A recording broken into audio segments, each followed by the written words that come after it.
ijoollee biyya keenyaa. Incee kan daba qabaree medaka muraa laalaa ijoollee maqaa kee dura qaba. Gartan jennaani gufuun ceekaa cabdee isheen daarii gubbaa'ee kanaan haariin gurbaa galtuu isaan nan nuddaa ceelolme. Ceelol.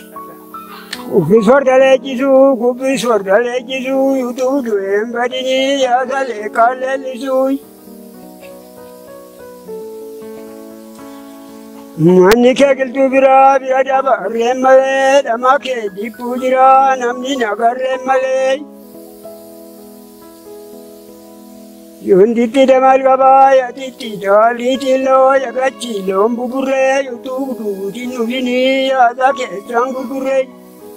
Yaa namarraa caalii foggidalee kan kanarraa maali amanuun ma bulchaa kan kanarraa maali obsi malee kolfi malee.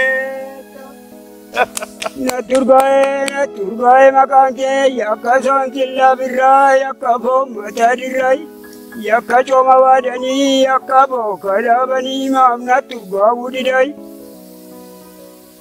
Tummatona guddisee gurjaa natti furdisee yaquuttis karaa biraa yadhiira garaa mukaayi. Salaalatti arganii akka laaptoos arganii yatitti tarriitiin loo yagachi loon buburree yaada keessaan gurgurree. Yadamarraa caalii foggidalee amanuun ma bulchaa kan kanarraa maali obsi malee kolfi malee. Ceelolmee.